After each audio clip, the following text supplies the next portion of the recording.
Swipe technology has changed the way we consume content, whether flipping through reels on Instagram, the vacuous communist hellhole known as TikTok, or swiping left or right for dates on Tinder. How you swipe determines your choice.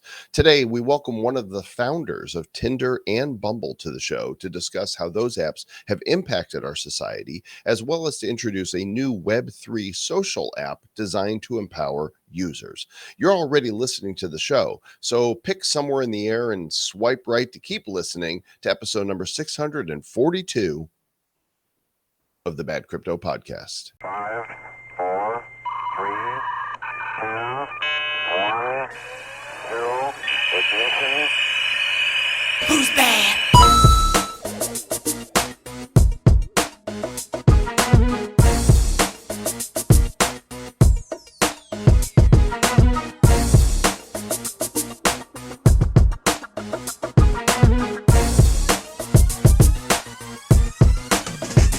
Hello, mate. I understand you're over in Great Britain now. As you can see, my background is slightly changed. Looks a little different here. It's slightly British. That looks like a Slightly British British, ceiling. yeah. It's a British ceiling, as you can tell a bit, right? The room is quite small, right? It's not large at all, so you would expect it. Actually, normally when you go to places like, oh, there's this many meters, square meters, this how big your land, and it is not. Mine is really small, but that's okay. Yeah, you're in I London will swipe left on this one, Joel. for NFT London, where you are going to be delivering a keynote. Is this the future of NFTs talk? Yeah. Yep, this is the future of NFTs, and I have that resource. I just updated this one. So previously, when I told this one, it was a 45-minute keynote, so there was lots of additional. This one is like 10, 15 minutes, and so it's like short. So I'm going in there and like pow, pow, pow, pow, pow, knocking it out. They just kind of churn and burn. But I'm not on a panel. Panels just was like 7 people on a panel usually at these events. 3 minutes to say whatever you want to say. It's fine. So we're going to put a link to your link tree that you've developed called Link Tree, which I can never tell people how to do it right. It's Linktree, but it's .ee/future of NFTs. Travis has created a great resource that he'll be sharing from stage, and our own former producer, Aaron Sell, is going to be over there as well on a panel about women in NFTs. Actually, she's going to be moderating it, which I think is a step up from being on the panel, because you get to kind of control the conversation and make sure people stay on track and don't talk too long like I tend to do. Yeah, so I actually like London. I mean, feeling it and it was really interesting when you fly in. Get a window seat if you ever fly in to Heathrow, because the landscape looks so different. Like you're looking at, you're like, wow, this doesn't look like anywhere that you would see in America when you're flying over these patches of land. And something about the UK feels rather homish to me. It feels like it's like, I don't know about energy, and I don't know how that if reincarnation is a thing, but if so, I was probably in London or England once upon a time. I'm sure you were a king too, because everybody who says they were reincarnated was somebody famous. No, they're like, wait a second, how can 7 people say they were Napoleon? That doesn't. 7? No, hundreds. Nobody says like, well, I was just this, humble little farmer, and I was this humble little farmer, Joel, and nobody ever says that. Every time there's a past life regression, I was Cleopatra. Yeah, or Abraham Lincoln, or one of those. I wonder why my head hurts. That's not always true. I did a past life regression. I was neither famous in either one of them. What was your name? I didn't know my name. One was I was like a Roman soldier, a raper, pillager guy, and so that was nice. And then another one, I was a pioneer woman going across and I died of dysentery. In one of them, I hope you were a Scottish landowner. I really do. I am. I'm going to take a piss on my land. I'm going, and I'm gonna do some territorial pissings, mate. This is what you do. Well, let's not take a piss on today's guest. He's come a long way to get in front of his webcam to join us, and we're going to talk all about the apps that he founded, the dating apps that he was part of, and we're going to talk about the new Web3 social app. True. And we didn't talk about his amazing throne chair, but you're going to see it. It's really Let's talk about it after this interview. swipe right, swipe up, swipe down, swipe diagonally. We're swiping all the time in all of the apps. And that started somewhere, didn't it, Trav? Yeah, I was told, my mom said, like, you got to swipe from the front to the back. Don't swipe from the back to the front. I don't know if it's the same story or not. It's different. It depends if, your baby is a boy or a girl, actually. Depends on your depends. Yeah, it kind of changes. Swipe technology has just permeated, everything that we do on our mobile devices now. And swipe technology combined with the dating scene has, for better or for worse, revolutionized how people meet online. And after my divorce, I used Tinder and I used Bumble, and I know that you've used both as well.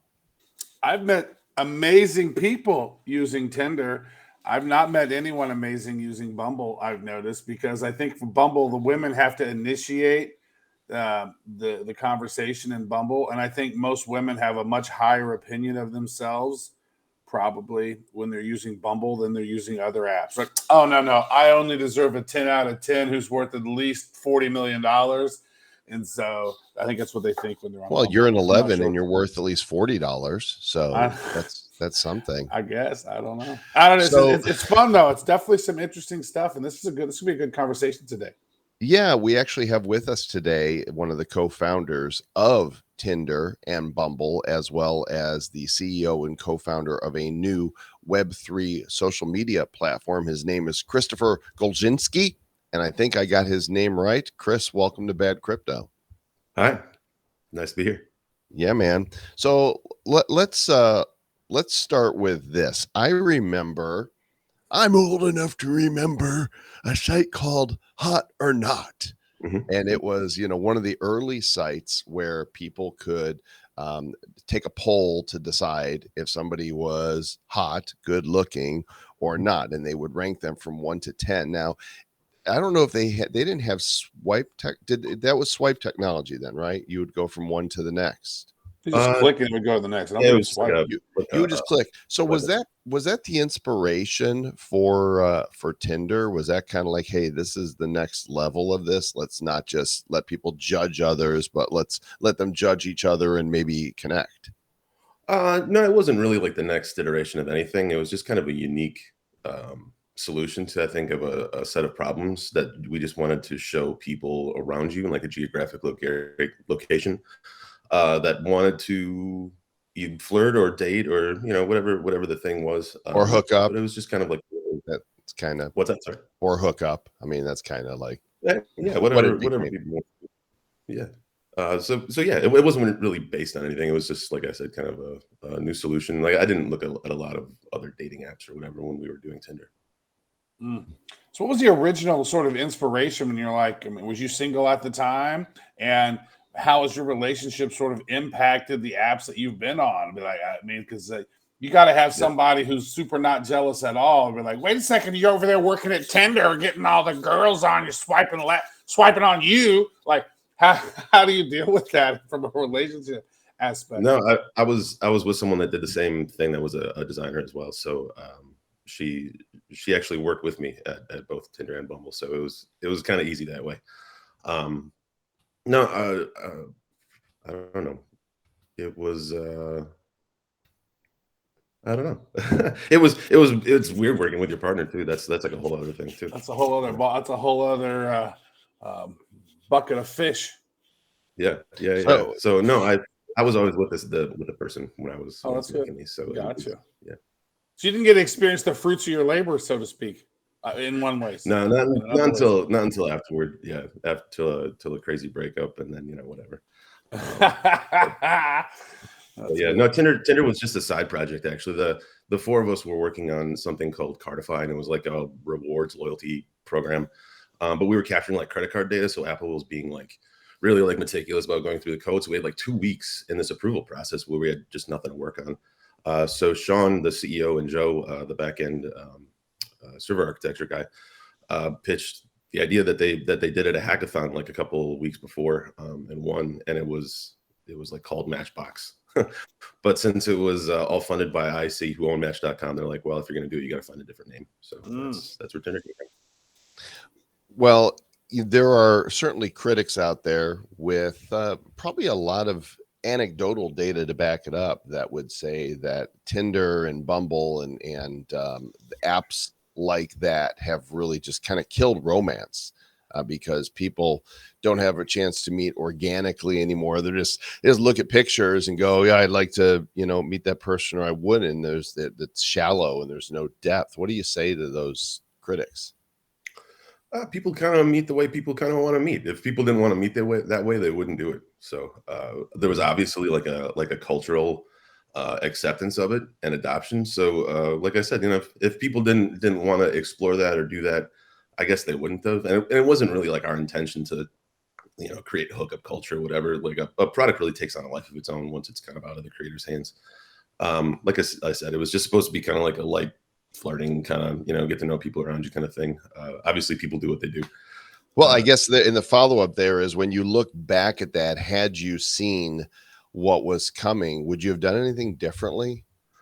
I don't know. I don't think so. The products are representative of the people that run them. So, you could definitely see like the people behind Tinder. And then I think conversely, Bumble too. Bumble was almost like a response to like what the things that were going on at Tinder that we saw, like maybe we could make better through branding, through product. And that's kind of what like led our hand in creating that one too.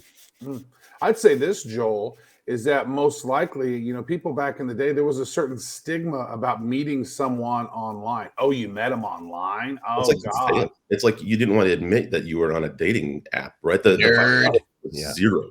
You met him on a dating? Like, actually, what was interesting is my sister and her husband met in a Yahoo chat room, right? So people can meet anywhere, right? And if you hadn't have done this, Christopher, somebody would have. Right, No, somebody's going to come together. But this makes sense. Everybody has a mobile phone, and with this mobile phone, people have gotten to be a little more self-conscious around real people. Right, I almost think like Gen X and not Gen X so much, but Gen Z. My son's in Gen Z. Like, he has a hard time. Like, if there's a beautiful girl in his near proximity, he has a hard time talking to her. Right. I think that online people feel a little more comfortable about that scenario, being able to sort of have that online conversation and then ease into it. My online flirting game and charm is way better than my real life charm, I think, potentially. Did you guys all disappear? No, we're here. Oh, okay. Oh, it's just me on the screen. I see. I'm just producing stuff over here. You just broke the fourth wall, Travis, right? I was like, where'd I go? No, you're absolutely right though. Like it was supposed to like break down the barriers that prevent people from meeting in a real world. Because like I was gonna say, you thought it's like weird that people would meet on a dating app.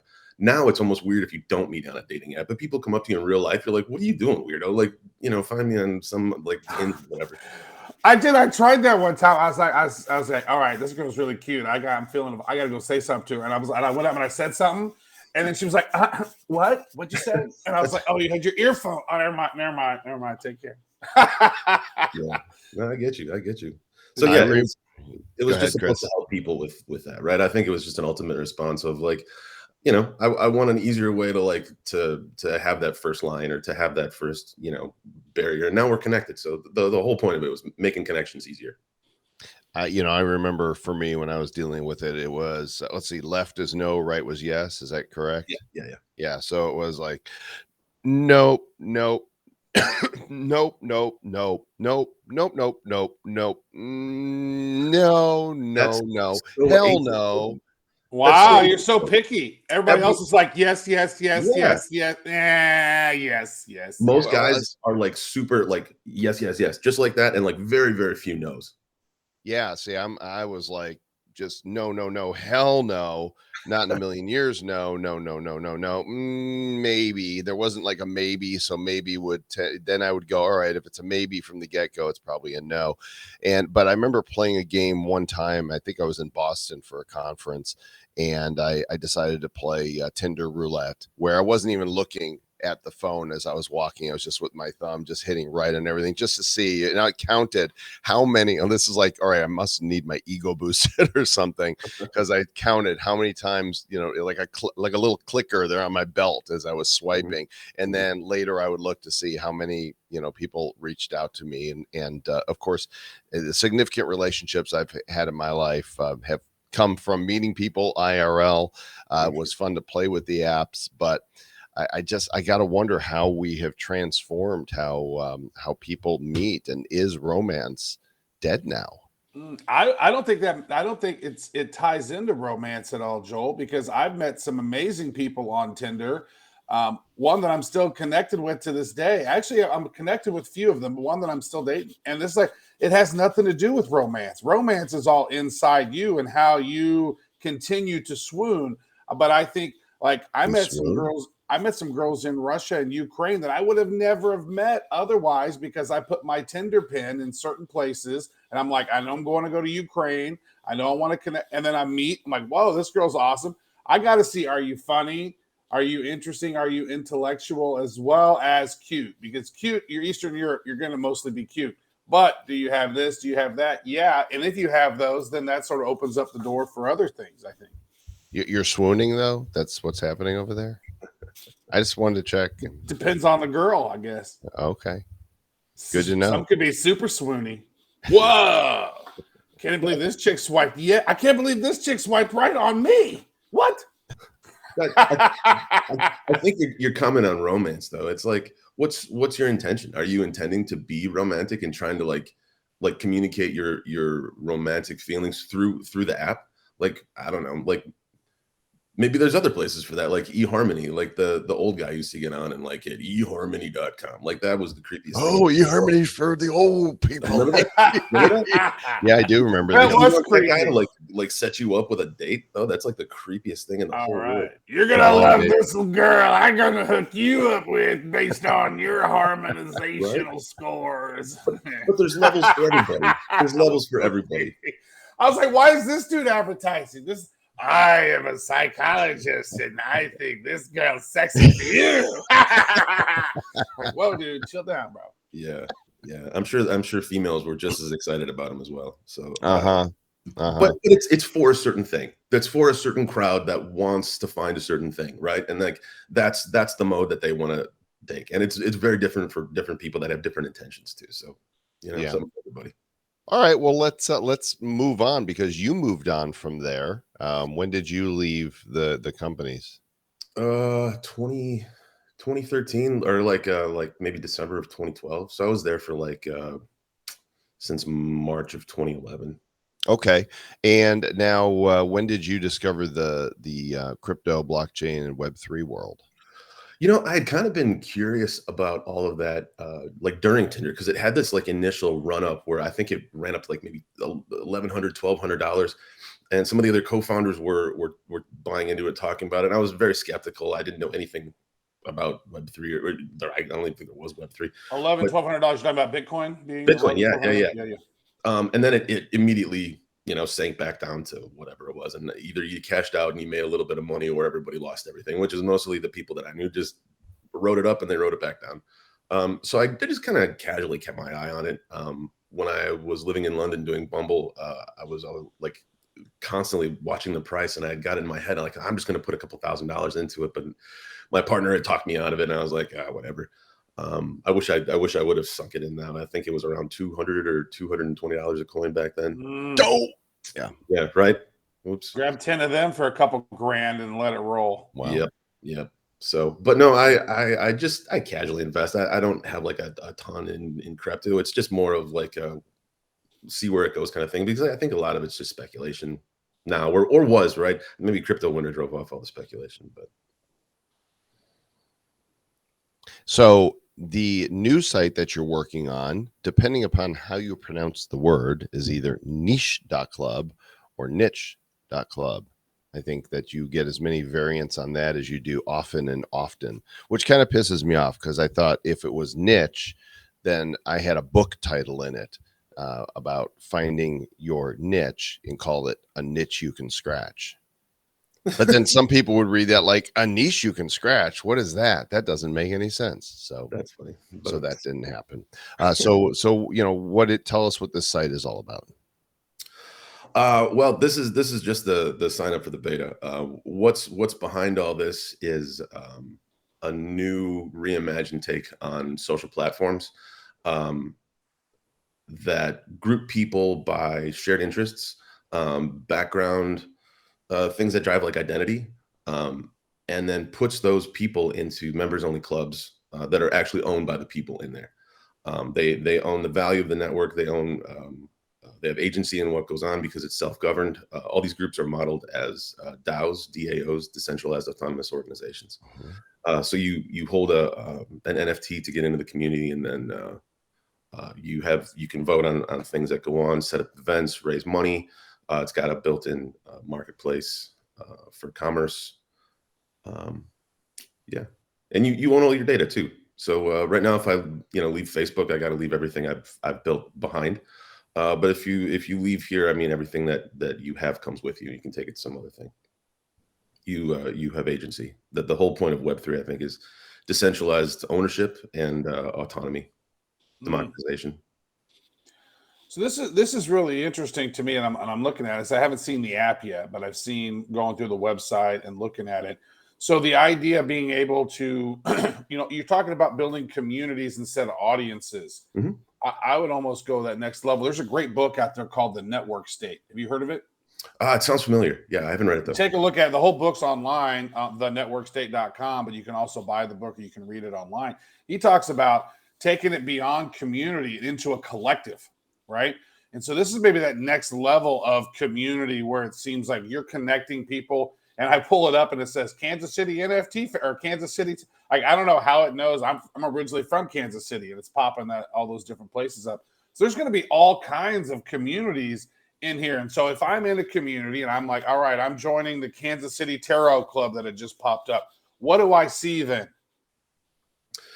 You would get like you join like an invite link or whatever, and you would get like a text sent to you. You follow that text. If you didn't already, if you weren't like a user of the app, it would give you a custodial wallet. It would mint you a unique NFT for that club, put it in that wallet. And now you have access to everything going on in there. You can view the content, you can post more content, you can message the members, you can participate in discussions, events. That NFT now just becomes your membership card that grows in value based on whatever happens in the club, the membership, internal explicit signals. You can leverage. How's it different from Discord, maybe? Because it sounds like, you can access some certain areas in Discord with an NFT, right? And so but I don't like the Discord platform at all. I don't like the way that it's set up. So how is this different? No, it's like Discord on steroids, right? Like you're in all these communities, but like it's in a more traditional, like familiar interface where you get like a feed of content, kind of akin to like Reddit or like Instagram. But it's all from the clubs that you're in, right? And you're going to see all these discussions, but it's not just entertainment content like memes or whatever. It's like actual stuff that like leads to conversation. The same way on Reddit, you join a piece of content for like the conversation that happens. And we keep those in like a running list that persists. So it's like you're almost in like a bunch of running discussions with people in your group over time. Less about consuming the content because that's what the Facebook and guys want you to do because it drives ad sales for them. Plain and simple. So I think if we change that incentive structure around to what you post adds to your community and you own that community, we might see some cool stuff. Well, it's not the first of its kind. There's other social apps that are applying this kind of model gated by an NFT or a token, and you get in, you make your community, and there's DAOs. I found this interesting because of your background. So what do you hope to bring to this from the experiences you've had with the dating apps that's going to make this stand out from the competition? Yeah. So ultimately, I think by having an innovative consumer app that, like changes that incentive structure around, groups people in different way, gives them ways like self-organize. All of this is going to inform our protocol. So a lot of people are building in this space right now, but they're building from a protocol level.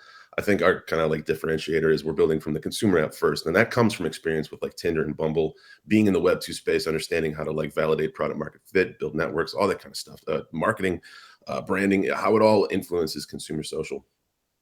So once we build that rich protocol, that's now the new decentralized graph. So the way you sign in with Facebook to like Tinder, you would sign into to the new Web3 dating app with niche. But the thing is, all those communities and clubs that you're into build this unique like Venn diagram of who you are and what your personality is. And all those points provide such rich data to match you up with other people than just like, you know, your a couple of likes you answer about a couple of questions you answer about yourself, and then like your swiping behavior, because that's basically what matches you right now. It's a pretty dumb algorithm, and it kind of has to be for the amount of calculations and like people that are on it, like that are in a geographic area. So I think that's what gives it like the real excitement, is that we're building a new decentralized ecosystem to have other people come in and build on top of this social protocol. So this is step one. You're going to build the niche The app clubs step out. one. Yep. People are going to join it, and then once you've reached that certain threshold, then you're going to unleash a dating app to sort of connect people who are maybe interested in connecting. I might not release the dating app, but we're going to encourage. Somebody else might. You're going to have it open as an open platform. Somebody else could do it. Exactly. It's an ecosystem. Then we can get laid, Joel. Everybody can get laid. Goodness. No? No, I think they should have a dating app for football fans and call it Fumble. That's funny. I thought so. I know. Travis didn't. He's like, no, Joel, no. I was like, that was the dad joke. That That was is the nice. dad joke was coming out right pretty there. good. Yeah, so this kind of provides the platform for people to then create their own communities and make what they want of it. Mm-hmm. Exactly. We're building the new decentralized social graph. They're owned by the people that make it, not by like niche won't own it. We're just the custodians of it. Okay. So say I want to do one. I'm like, all right, I live in Puerto Rico. Joe lives in Puerto Rico. I want to create the Puerto Rico crypto group, right? You got to have an NFT to get in. Does it cost me X amount of, say, niche tokens or niche tokens to get in to own my own club? Like, if you're creating the decentralized social graph, does that have a mechanic of some sort where there's a token involved? And does these clubs utilize those tokens or social tokens in some way? Yeah, each club will have its own like unique membership NFT, and we generate an NFT, but that's not a token per se. That's an NFT, non-fungible token. But is it like a social token where it's like a crypto? The token it's all built on is like the niche protocol token. So that's like what powers all the commerce, and like but we all exchange that in the background. The point of niche is that like anybody can use Web3 technology. Like, you know what I mean? Like you never have to interface with like an ERC20 wallet. You don't have to know what like an exchange is. You don't have to like understand gas fees or anything like that. We put that all behind the scenes and just give you like the meat, right? Give you like the value proposition on top. So that's like kind meat. That we're making. Meat good. So right now people can go to the site at, I'm going to say niche, damn it, because that's how I think you're supposed to pronounce it, or niche.club, and you can sign up for the beta. When will the beta be available for people to begin testing it out? We let a couple people in a couple months ago just to validate like an early proof of concept, but we've kind of since got learnings from that, done user interviews, and we've spooled it down. Right now, we're kind of like heads down mode. In the next maybe like 90 days, people can sign up now, and as we're ready, probably around January, February, we'll be announcing some like marquee communities that we've onboarded, as well as just general like interest groups for just everyday people. And we'll start probably sending invites out early next year.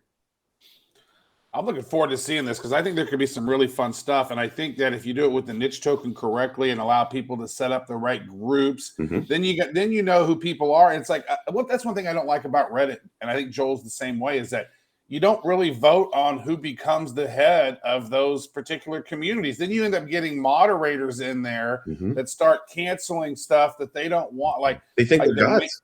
They think they're gods, and they're not making any money. So it's like, is there ways with the niche token, the niche token, is there a way for like community owners to be able to make money with this platform? 100%. That's the exact problem we're solving. Like through the NFT sales, you can generate a little bit of like revenue for yourself, as well as like grow like a community pot or something if you want to throw, events. So you determine how much it costs to get this NFT for your group, and it could be like, this is a free one, this is the $5 one, this one's a $500 one. You got to be an alpha whale to get in this one. Yep, exactly. And it's all like gated communities behind those, and it's like what happens in those groups, you know what I mean, like validates the purchase price. Some could be zero and have like a $10 a month thing, or some could cost $10 and just have no fees associated with them. So Well, there you go, I don't know how gang. you would actually subscribe that though, because let me ask this other question here, Joel. Because with crypto, you can't pull, right? You can't say, hey, $10 a month, $10 a month, $10 a month, because crypto doesn't allow that. So is this going to be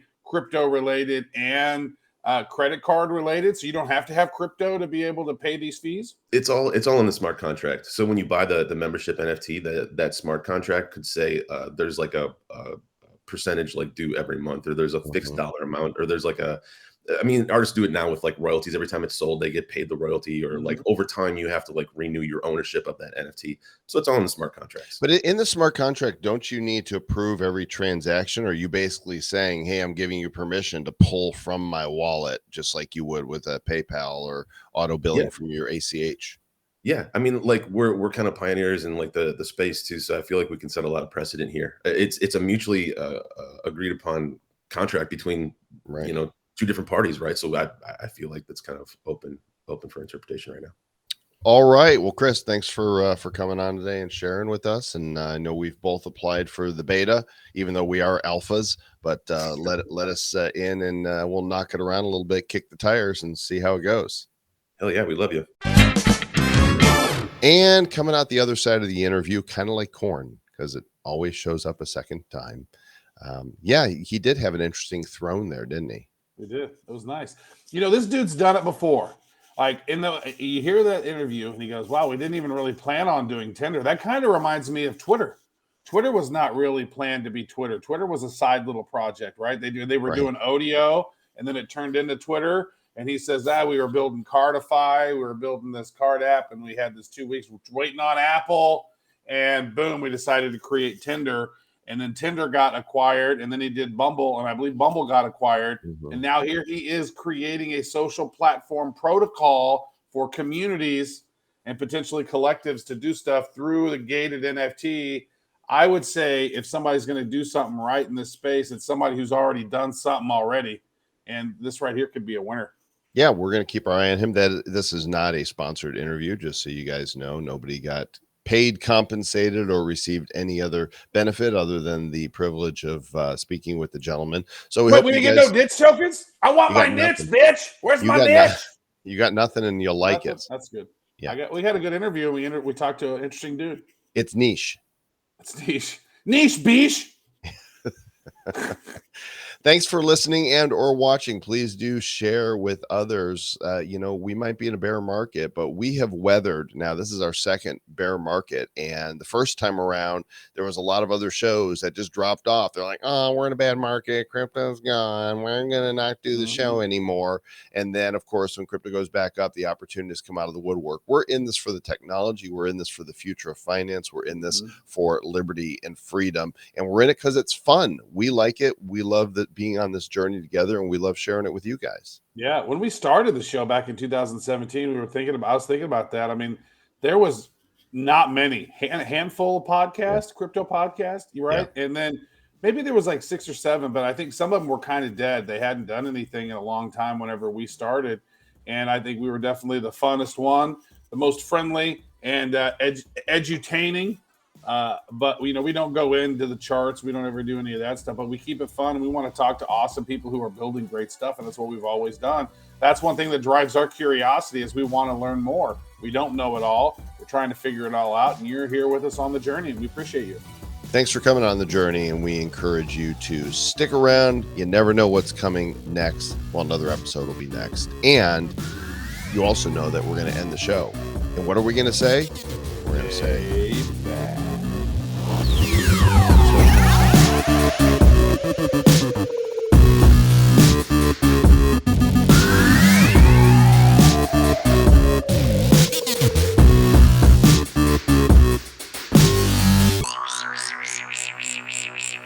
Who's bad? The Bad Crypto Podcast is a production of Bad Crypto LLC. The content of the show, the videos, and the website is provided for educational, informational, and entertainment purposes only. It's not intended to be and does not constitute financial, investment, or trading advice of any kind. You shouldn't make any decisions as to finances, investing, trading, or anything else based on this information without undertaking independent due diligence and consultation with a professional financial advisor. Please understand that the trading of Bitcoins and alternative cryptocurrencies have potential risks involved. Anyone wishing to invest in any of the currencies or tokens mentioned on this podcast should first seek their own independent professional financial advisor. What's with the finger? What are you doing with your finger? I'm pointing at bed right there. Can you see me pointing at bed? Oh no, because you're on the left side of my screen, so you're pointing at the corner of the. So I'm on the left side, so I'm actually pointing right at the bag go this crypto way. in the middle. Do this. I don't need to do that. So I guess we're being showed differently on different sides. I guess it depends. Yeah. Either it's right here, or it's right there, or it's over there where Joel is, where he might be over there in the corner. This Easter egg brought to you courtesy of the video edition of the Bad Crypto Podcast, seen only on YouTube, Rumble, and Odyssey. Stay bad. Suck it, Beach.